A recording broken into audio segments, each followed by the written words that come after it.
From CBS News Bay Area, this is the Evening Edition. Remembering San Francisco's American rock legend, co-founder of the Grateful Dead, Bob Weir. Tonight, we hear from fans and loved ones about the architect of a sound that changed generations. Plus, unrest in Iran nears a breaking point. Why the Trump administration is weighing new options today, including another possible military strike. Protesters in San Francisco share their support.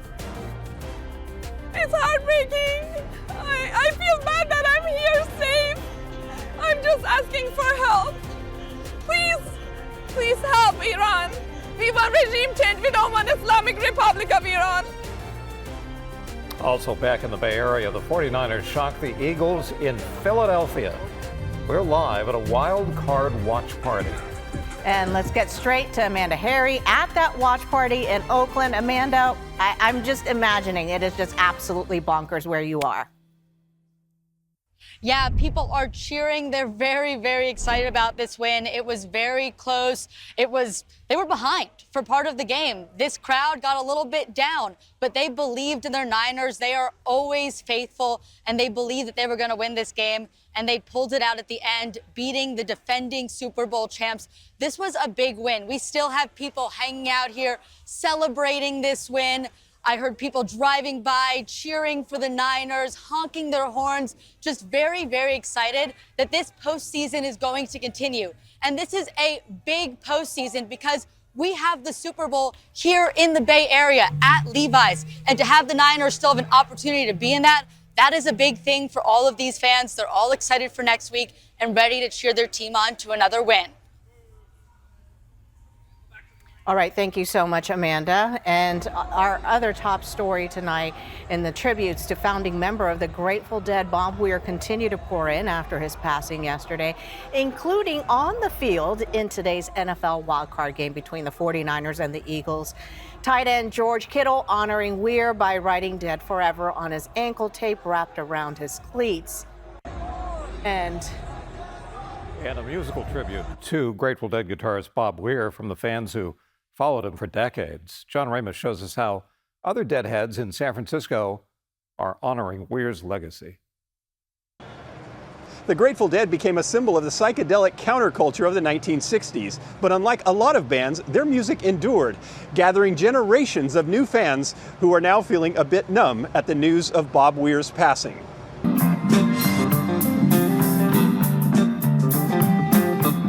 It's hard to talk about the Grateful Dead without ending up in cliches about it being a long, strange trip. But for Bob Weir, who served for decades as the frontman for the group's music, it all felt completely natural. In 2015, he told CBS's Anthony Mason about a dream he had about being a younger man playing on stage. It's not you. Not me. This is the music going on. And how did it feel? You know, it felt altogether right and felt logical. You know, okay, that's what I've been up to all my life. On this day, a group of local musicians played outdoors on Haight Street, a tribute to a man who helped inspire countless tribute bands. Jordan Feinstein assembled the impromptu concert in less than 24 hours. And I found out, I just started sobbing, and my friend and I were just hugging, like, couldn't believe how sad we were. It really feels like the changing of an era or the ending of an era, or, I mean, like, look, the Grateful Dead thing has been reinvented in so many great ways since the actual Dead, but something seems different about this. Phil Lesh died about a year and a half ago, leaving Weir as the remaining voice of the Dead. He never seemed to tire of the lifestyle, but he did appreciate the early days before the band got so big. He created a small venue in Mill Valley called Sweetwater, where big stars like Bonnie Raitt, Robert Plant, and Santana would come to play before small audiences of about 300 people. I think anybody who plays in front of thousands of people still craves that connection that you get when you're playing in front of just a few hundred people, and it's a small stage, and there's this exchange of energy that happens that it's just not as easy with a bigger place. On this day, Brad Kava brought his son Parker to the Haight. The editor of Good Times magazine in Santa Cruz, Kava once wrote an article about Weir for Rolling Stone. He says the power of the Dead's music lies in its unique sound. You can look at jazz, you can look at other things created in America, but the Grateful Dead were purely American folk rock music. And They were our answer to the Beatles and the Stones and things like that. Yeah, it's the end of an era. I mean, we'll keep it alive by listening to the music. You still have the music, but we won't be able to see it live the way we did. There was always a bit of irreverent humor to anything the band did. Magic Mike opened a psychedelic museum where some of that is on display. Here's one that says Grateful Dead right here. Yeah. Well, if you look at the top layer of these, if you cut off the letters right there, it says, "We ate the acid," inside the lettering. Finally, Emily Rohrbach is a music teacher and journalist who also works for KPIX. She tried to explain the popularity of a sound that most people have a hard time defining. There's a freedom to the music. There is a permissiveness to jam and be creative and be present. I think it's that spirit of community that means so much to all of us. It may feel like the end of an era, but Bob Weir's life has been one long performance. And just because the first set ends doesn't mean the concert is over. Bob Weir and the Grateful Dead as a whole have such a hold on so many of us who call the Bay Area home, myself one of them. Dennis McNally, another. And Dennis, thank you for joining us today. For those who don't know, you are like the official biographer of the Dead. You knew them all personally. You're kind of like the ultimate insider. Your book came out, Long Strange Trip. When did Long Strange Trip come out, by the way, the book that you are so well known for? 2002, actually. It's hard to believe it's been so long back. But yeah, one of you have had a number of people. One of them remarked that the voice is gone. And that's what struck me, particularly today. I mean, it was strange enough yesterday to get the news, but as it sinks in, it just occurred to me that, Phil and Jerry and now Bob, and the band is great and the music will go on. There are 800 cover bands, but the voice is, it's going to be different.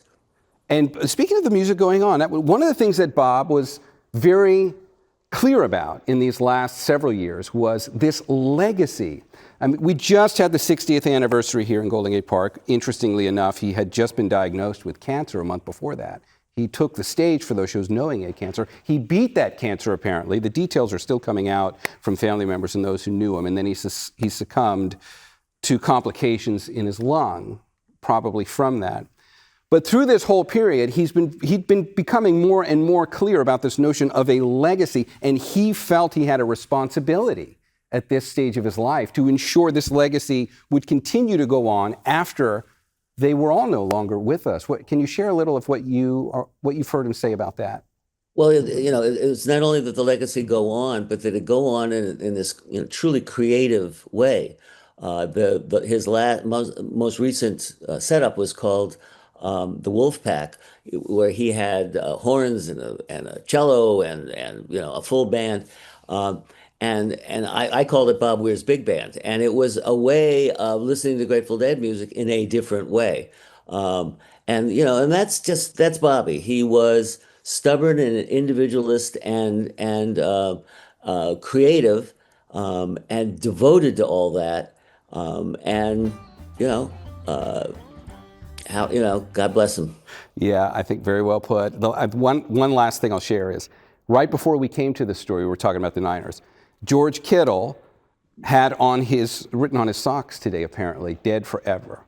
And I think whether someone is a Dead fan or cannot make sense of why people love them so much, we all seem to be bound to find somebody who you would not expect to be a devoted lover of what these guys did. It's such a mark on the Bay. If there's anything you can say about Bob's lasting legacy, as he was born and raised here in San Francisco, and his legacy for this city while we're mourning him. Any thoughts on that legacy as it relates to San Francisco? Well, he loved the city as all the band did, and it's the legacy of the Grateful of the city going back to the Gold Rush is a tolerance for craziness, a welcoming of freedom, which is why hippies came, and then gay people came, and so forth and so on. And God knows Bob lived that legacy, and we'll press it on. Dennis, thank you so much. And thank you for also helping to keep that legacy going with your writing. Thank you so much on this day. It's been tough for a lot of people I know. All right, Andrea, over to you. All right, thank you so much, Darren. Meantime, anti-regime unrest in Iran continues to grow. Human rights groups now say at least 192 people have been killed in protest. The regime has cut off access to the outside world, with Iran still in an internet blackout that has lasted more than 60 hours. A senior U.S. official today confirmed that President Trump was briefed on options for military strikes in the country. Earlier this week, the administration vowed to intervene if protesters continue to get killed. The cries for regime change in Iran are also echoing loud and clear here in the Bay Area. This afternoon, Iranian Americans held a large rally in San Francisco to support protesters in Iran. They tell Dahlin the only solution for peace in the Middle East is regime change. Democracy for Iran! Democracy for Iran! Regime change in Iran! They chant. They sing. And their hearts break for their fellow Iranians. They're killing people. People don't have any guns. They are not armed. But Islamic Republic is armed and is killing people with machine guns. Sherry doesn't want to give her last name, fearing speaking up, even here in the U.S., could jeopardize the safety of her sister and parents who live in Iran. She worries they may have participated in the protests. And because of a media blackout caused by the Islamic Republic of Iran, she hasn't been able to reach them by phone or online. Human rights groups estimate government troops have killed hundreds of protesters in recent days. It's heartbreaking. I feel bad that I'm here safe. I'm just asking for help. Please help Iran. We want regime change. We don't want Islamic Republic of Iran. And that's the overwhelming message at the Sunday afternoon rally in front of the San Francisco Ferry Building. More than 1,000 people showed up, demanding an end to what they call an oppressive regime. The government is going to tell you what to listen, what to read, how you look like, how you cut your hair, what kind of clothing you can. It's everything. They're controlling everything. There have been previous large-scale protests and uprisings in Iran in the past, but demonstrators believe this time the end is near. They say decades of oppression, built-up anger, combined with a poor economy and high inflation, are pushing more people to finally fight back. The people here really have hope that, like finally after 47 years, we're going to be able to see freedom in Iran. President Trump has threatened to attack the Islamic Republic if more protesters are killed. Many demonstrators say they hope President Trump and Israel will intervene. Imagine you're in a hole. Somebody is, holding a hand to you. Wouldn't you take it? I don't care. I don't ask him for his identity. Like many demonstrators here, Sherry says she loves her home country. She moved to the Bay Area 10 years ago to escape oppression. She says once the regime is changed, she'll go home and help rebuild Iran. I do see it in my dreams, yes. I am hoping that soon we all can go back to where we belong. Organizers say this is not a one-time event. They'll continue to plan more protests in the coming days and weeks to show their support for protesters in Iran. They believe the end for the current Iranian regime is near. It's Dahlin. Now to Oakland, where folks continue to march in memory of Renee Good, the protester shot and killed by ICE in Minneapolis last week. People we spoke to today said that they are standing against terror. Andrea? Well, in Minnesota, thousands brave freezing temperatures decrying the presence of ICE in their state. Today on Face the Nation, Representative Ilhan Omar backed that notion by claiming ICE's increased effort has not been productive. The state, the federal government and the state have been working peacefully together and have brought justice to these 87 people that you've described. None of the search that they have conducted has produced any sort of criminal activity. They haven't been able to charge anyone as of yet. We will continue to monitor the protests in Minnesota and the reaction to the deadly shooting. For the latest, stick with us online and on the CBS News app. In our next half hour, we will speak with former FBI Special Agent Jeff Harp about the next steps in the investigation into the deadly shooting. And memorializing an Oakland legend, the new effort to make Coach John Beam's legacy permanent. Plus, a Bay Area tech company is making hope for new homes a reality for victims of these Southern California wildfires. And it's going to be cold again tomorrow. Maybe not as cold, but it's still cold enough that there are more cold weather advisories for many of the inland valleys. We'll start the story here when we get back together in the forecast, and then we'll look ahead. It's going to be a bit warmer by next week, like maybe even near 70 at the beaches. Forecast on that's coming right up. All right, in the First Alert forecast, we've taken some of the jigsaw puzzle pieces off the map today. So I'm talking about the cold weather advisory, which is shaded in light blue. The last few mornings, the Santa Clara Valley had been included. You are not now. I'm going to put the numbers on here in a second. But first, you still have a cold weather advisory for the inland East Bay communities. And look how beautifully that conforms up there to the North Bay valleys. Let's put the actual color contour on here. Deep shades of blue show you where the temperatures are going to be colder. And when we've actually put the lows in, go ahead and see what those temperatures are like up there in the North Bay. Actually, let's start down here. Santa Cruz, 50. That's it. That's as cold as you're going to get. Meanwhile, Morgan Hill will be 39. 37 in Livermore, 37 in Concord. It'll be in the mid-40s in the city tomorrow. And then you really see that pocket of deep blue up there, those pools of much colder air sheltering down into those valleys and just sinking down and getting trapped, and it's going to be in the mid-30s again in the North Bay valleys. Daytime highs will be fine tomorrow, so let's take a look at those. Much kinder looking color contour on the map, and the temperatures here are still for the most part mid-60s, but if you do the same tour, look at Santa Cruz, 64 there tomorrow, 64 in Half Moon Bay. Those numbers, if you just jump that up by about 5-6 degrees, you now have 70-degree days. And we're going to be doing that. We're only going up about 5 or 6 degrees by the middle of next week. That's not a huge warm-up, but from a psychological barrier, it does get us back to 70 for parts of the Bay for daytime highs. It'll be kind of nice. We haven't done a whole lot of that in quite some time. One last item, of course, to be aware of is if you take a look right off the coast, we do still have a surf advisory. So you're going to want to be mindful if with this lovely weather, of course, these are going to be weekdays, so maybe not as many people thinking of going to the beaches, but you can see what the swell looks like that's coming our way. It's a good amount of energy coming out of the North Pacific that will be pointed in our general direction. So through tomorrow, just be very careful. And then probably even beyond that, we might still be dealing with a little bit of an issue from sneaker waves, which could then show up as we get towards the middle of the week. So one other item to talk about is tracking the progression of Thule fog. Let's come back now to the state of California. High clouds leave, Thule fog stays. You see the difference there? This is a stationary low cloud that's going to be on the ground in places for much of the Central Valley. That's tomorrow. Some of it might try and get into the Bay. Let's go ahead and go to the forecast imagery on that and see how detailed we can get in terms of how likely that is. Not terribly. So sure, we'll see the Thule fog fill in the Central Valley each morning this week, but let's use Tuesday as an example. Pretty widespread extent there for Tuesday, but if we come in for a closer look and zoom into the Bay, it's patchy for us. Maybe a little bit develops through the South Bay, maybe a little develops in the North Bay. That's not overwhelming, but that is exactly how it starts. And you got to start somewhere, and that's how it started when we were back in early December. That's what the first couple of days of Thule fog looked like.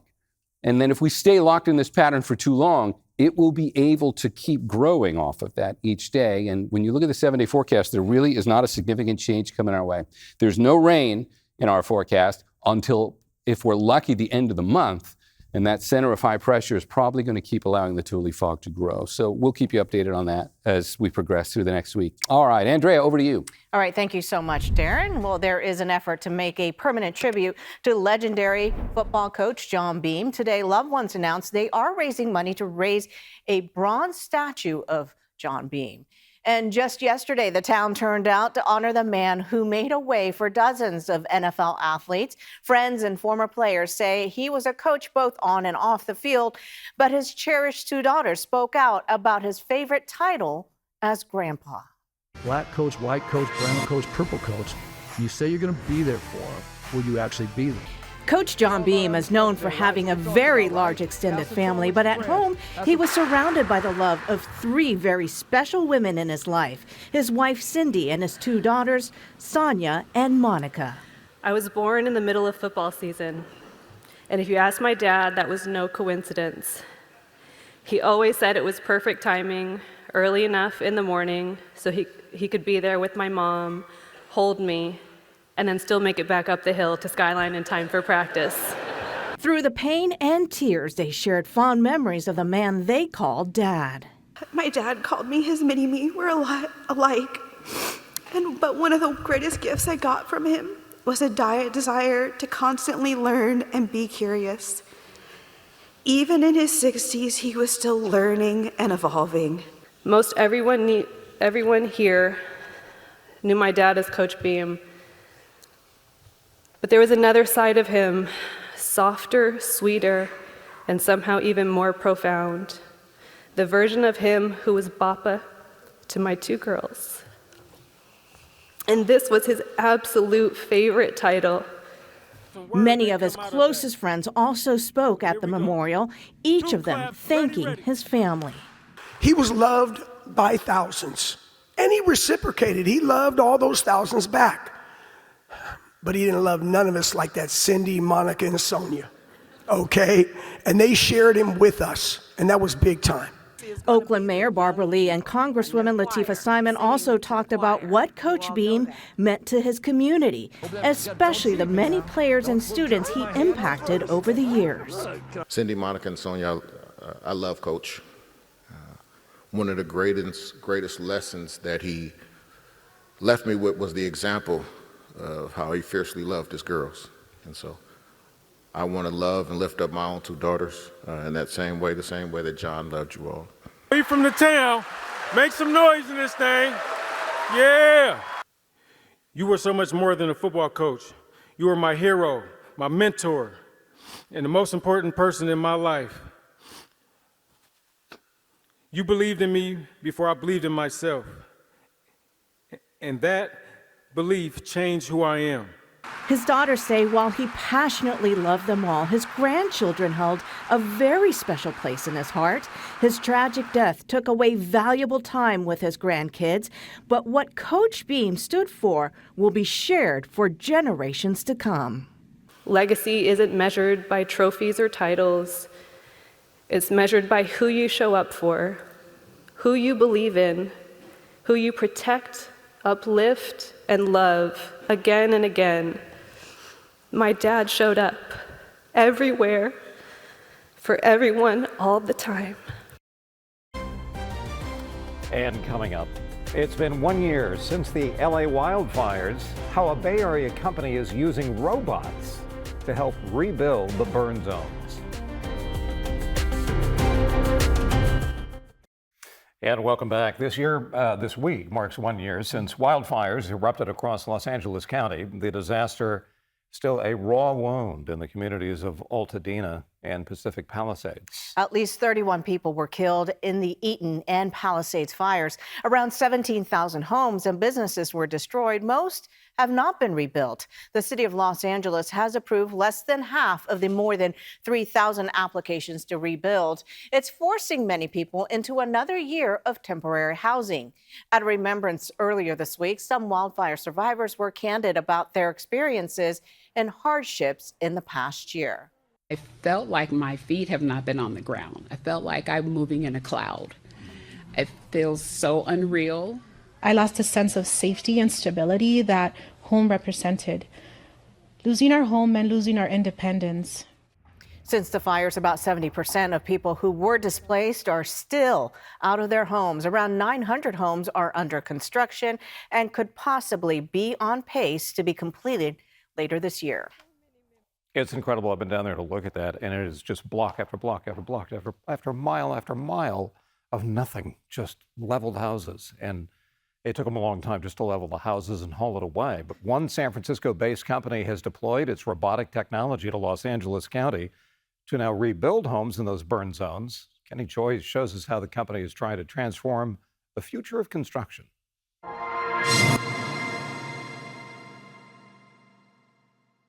Its framing and panels may look like any other home, but what you see here has been built using a robot, except for the cement foundation. Prasanna Vasudevan is the homeowner. I've never built houses before. This is my first ever time exploring this aspect of home building. He recently bought this parcel of land in a burn-scarred area of Santa Rosa, ravaged by the 2017 Tubbs fire. Vasudevan began researching how long it would take to build a fire-resistant house. The average time frame that I used to get is anywhere from 1 year to 3 years, and I didn't have that much of leeway. To do that, a San Francisco-based company called Cosmic is using its mobile robotic microfactory. They've started to build homes and ADUs in parts of Los Angeles decimated by the 2025 wildfires. Sasa Jokic is founder and CEO. His AI technology takes what's designed and constructs the framing, floors, and roof panels on location. Do you think this is the future of home building? This is the present and the future of home building. Right now, the mobile robotic factory is set up in Los Angeles, where the company plans to help rebuild homes for victims of the Palisades and Eaton fires. They're currently waiving some fees for fire victims and has pledged to build one home for underinsured families for every 10 homes built in the area. We are really on a journey to first really address the housing shortage right now in LA and bring the families back to their homes very fast. An analysis by the National Association of Home Builders estimates tens of thousands of homes aren't being completed because there aren't enough workers. It's an issue that slows building times and raises costs. Construction industry has been battling the issue with the labor shortage for decades. And we are right now having a demand of building 9 million homes in the US in order to fill the gap on the housing market. And we don't have people to build those homes. For Vasudevan, his prefab custom home is becoming reality faster than he thought it would. What you're seeing here is a dream home. I've been wanting to build something from scratch, from ground up, and I've been able to make this come true. He's hoping to see a finished product in 6 months and believes he's saving a few $100,000 using robots to build his future home. And still ahead, DHS Secretary Kristi Noem says hundreds more ICE agents will soon descend on Minneapolis. The latest from the ground coming up. Plus, a new proposal in California has some billionaires exploring property in other states. New details on a billionaire tax next.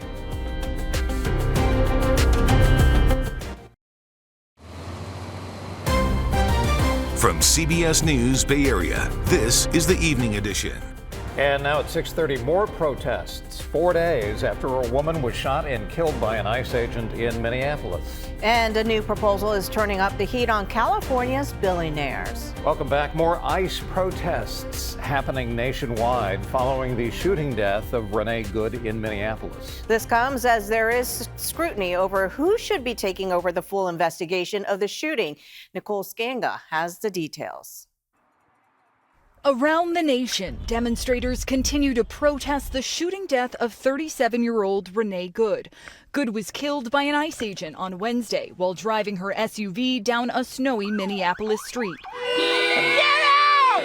On Sunday in Minneapolis, ICE raids continued, sparking outrage. Cameras caught one Minneapolis man being apprehended by gun-wielding ICE agents while protesters cried out. On CNN's State of the Union, Secretary of Homeland Security Kristi Noem said ICE is doing its job and the ICE agent who killed Renee Good acted in self-defense. How can you assert with certainty that she was trying to hurt the officer as opposed to she was trying to flee the scene? If you look at what the definition of domestic terrorism is, it completely fits the situation on the ground. This individual, as you saw in the video that we released just 48 hours after this incident, showed that this officer was hit by her vehicle, she weaponized it, and he defended his life and those colleagues around him and the public. On Sunday's Face the Nation, Minnesota Democratic Representative Ilhan Omar said there needs to be a thorough investigation. It is not acceptable for Kristi Noem and the president and the vice president to make these kind of judgments without there being a full investigation, even though we can see in the videos that have been produced so far that what they are describing is really not what is taking place. The White House says the case will be investigated exclusively by the FBI. Joining us live now is former FBI Special Agent Jeff Harp. Jeff, thanks for making time for us again tonight. When there is an incident within like a local police department, an outside agency comes in and investigates. For this incident with ICE, is this protocol for the FBI to take over? It is. I mean, this is considered assault on a federal officer. The FBI handles and conducts those investigations. The problem right now is there's so much animosity between, obviously, the state of Minnesota, federal law enforcement, the FBI, the administration, that the state there is saying, hey, let's have an independent party, which resides in the state of Minnesota. Sometimes there are investigations where there is an agency investigating and then a third independent party. Do you think that there might be somebody brought in to look at this case separately from the FBI? You know, I would venture to guess no. I mean, so the way that I would see this kind of unfolding, the FBI is going to conduct their investigation, and there are some really important factors here that none of us know. One of them is the agent interview, the agent that was involved in the shooting. The second one are the witness interviews, and then the third one is a compilation of all the video that's out there. All those things will be brought together in the course of the FBI's investigation. I did see that the FBI's evidence response team, extremely professional organization that puts together all the facts. Now, I think what's going to happen here is you're going to have a lot of people thinking that the administration has already come out with their conclusion. The state of Minnesota has already come out with their conclusion. Therefore, we can't trust what the FBI, the Trump administration's FBI, is going to bring forth. I don't buy that. I mean, when I was in the FBI, we were a nonpartisan agency, and I would hope that's still how they are. And when I was watching some of the video, I actually had a friend send me some video of some of the ERT out there, the evidence response team. They're doing everything per protocol. I think we need to step back, take a deep breath, wait and see what the FBI comes up with respect to the course of this investigation, and let's see where the cards fall. The whole thing is tragic. It's tragic for the guy that was involved in the shooting. It's tragic for the person that was killed in the shooting. I just think we need to take a step back and take a deep breath. All right, Jeff Harp, we appreciate your insight on this, and we'll look forward to the results of the investigation. Thank you. Absolutely. And coming up, remembering San Francisco's American rock legend, co-founder of the Grateful Dead, Bob Weir. Tonight, we hear from fans.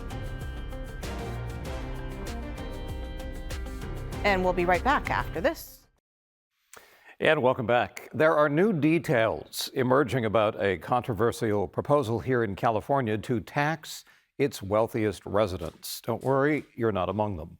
The Billionaire Tax Act would impose a one-time tax of 5% on the total wealth of the state's residents who have a net worth of over $1 billion. But will it make it onto the ballot in November? And just how many billionaires will flee California before it goes into effect, if it's even passed? Max Darrow explains the measure. We need to do this now. To Seema Kanani, a medical social worker for a major hospital system in Northern California, it is time to sound the alarm about the future of healthcare in California. We are at risk in the near future, actually, of having hospitals, ERs, community clinics closed down. For 19 years, she's been a member of the Healthcare Justice Union, the SEIU-UHW, and her union has come up with an emergency solution that it wants to put to California voters: a billionaire wealth tax. There are over 200 billionaires just in California. And so it's time for them to step up and do their part for the state that's given them so much. The idea, a one-time 5% tax on the wealth, not income, of billionaires that live in California. The union is proposing this to make up for massive federal healthcare spending cuts set to take place over the next decade, which will largely impact middle and lower income Californians. A lot of my patients will choose to kind of ration their diabetes medication or other medications that they can't afford because they have to choose between paying their electricity bill or getting their medication. A December analysis from California's nonpartisan legislative analyst's office revealed the billionaire tax would likely generate tens of billions of dollars over several years. It also notes state income tax revenues would likely decrease by hundreds of millions of dollars per year on an ongoing basis if the ultra-wealthy leave the state. The latter is what San Jose Mayor Matt Mahan is concerned will happen. We will actually increasingly have to rely on middle class and working families to fill that gap. That's who will lose here. The people who will benefit are the taxpayers of Texas and Arizona and Florida, who will now have more billionaires relocating to their state and sharing in the burden of paying for their public services and their infrastructure. Mahan thinks it would do more harm than good.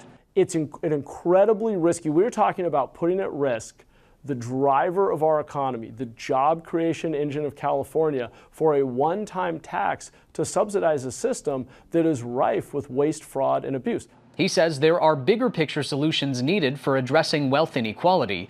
That includes pursuing national reforms to the tax code to close loopholes. We make it far too easy for very wealthy individuals to avoid paying taxes on their accumulated assets. Kanani says this is about saving the healthcare system and is not meant to be the silver bullet for wealth inequality.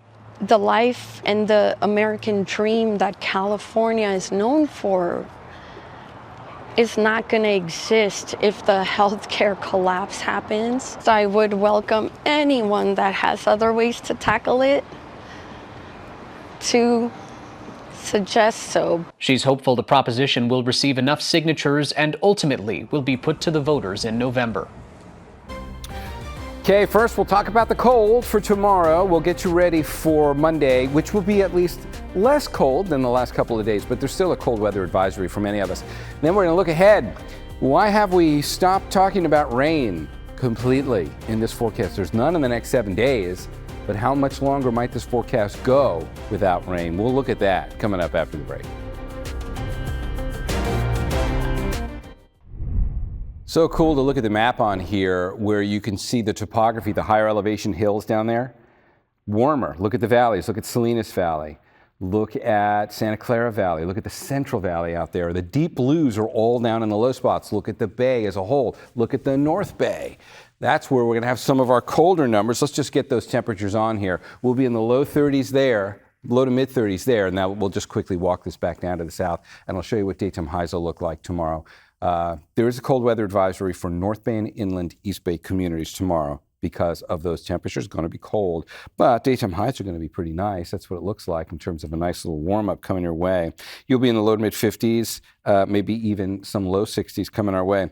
What happened to the Tule fog? Keep an eye on the high clouds which leave tonight, and then look underneath that in the Central Valley. That is all the Tule fog filling in the entire Central Valley, and some of it's going to try and make an appearance here in the Bay. This is what it'll look like over the next couple of mornings. I've just taken us ahead. This is Tuesday morning at 8 a.m. Plenty of Tule fog out here, but each morning there's a little bit up there that shows up in the North Bay. Each morning a little bit of this starts to develop in the Bay, a little more than it has. It doesn't look like it's going to be too overwhelming yet, but the potential is there that we could see some more in the way of Tule fog developing each of the next few days. Tule fog develops when we get a center of high pressure overhead like this in the winter. You've got this column, pretty high column of air with descending air, which is creating a lid on the atmosphere. So you kind of get this trap, and the Tule fog is able to just stick around because nothing comes through here to break it up. Speaking of which, no rain, and that's the final thought in this whole discussion on high pressure, Tule fog, and weeks without rain. The two tend to go hand in hand. That's what happened in December, first half of it. That's certainly what's about to happen over about the next week. We don't have any rain in the forecast the next week as that center of high pressure sets up shop and puts a nice block on the atmosphere for us. I don't anticipate we'll be seeing much really until the end of January. You look out past like January 22nd, perhaps before 23rd, 24th before we start to see any signs that there might even be a hint of rain out there. 7-day forecast shows you that story. Low to mid 60s for daytime highs. A little bit of Thule fog developing in the morning, a little more each day perhaps. It doesn't look like we're about to get an inundation just yet, but we'll let you know if that changes as we progress through the next week and a half or 2 weeks without rain. All right, guys, back to you. All right, thank you, Darren. After the break, the doctor behind San Francisco's vibrant Victorian colors. We'll be right back. The Golden Gate Bridge, the Transamerica Pyramid, Alcatraz. You've heard of these things. I think I have. Yes. And the Painted Ladies, all some of San Francisco's more popular landmarks and tourist attractions. Yeah, the Painted Ladies serve as symbols of the city's 19th century Victorian architecture, while their colors often symbolize the city's spirit. For decades, one man has been fighting to keep the Bay Area's most beloved homes in picture-perfect health. Itai Haught introduces us to Dr. Color. Okay, this is where we are over there. In San Francisco, when an old Victorian is feeling a little pale, Dr. Color makes a house call. This is primer right here. But this physician doesn't prescribe pills. He orders plum, teal, and the occasional dash of real gold. Why 24 karat gold?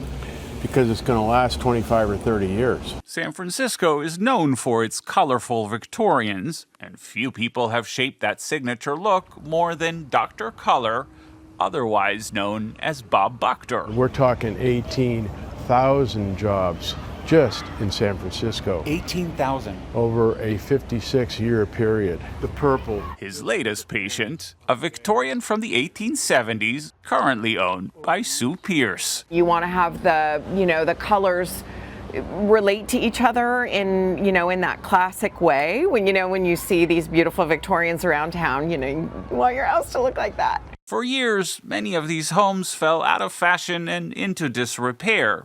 Until the 1960s, when the so-called colorist movement started reimagining them in bright new hues. Buchter quickly became one of the most visible figures in that revival, even picking out the palette for two of the city's most iconic Victorians, known as the Painted Ladies. Ben Zotto, an author who literally wrote the book on Buchter, says these once overlooked homes are now some of the most coveted real estate in San Francisco. How big of an impact has he had on the city's landscape, would you say? Inestimable. I think that Bob's work infuses so much of what we think of when we think of San Francisco. And that canvas, Buchter says, is far from finished. You're not planning on retiring anytime soon? When I'm dead. Until then, San Francisco remains under Dr. Color's care, and the prognosis has never looked brighter. And we appreciate you joining us. We'll see you back on the broadcast side on Channel 5 at 11 o'clock. Yeah, and the news continues streaming right here on CBS News Bay Area. See you at 11 on CBS. Much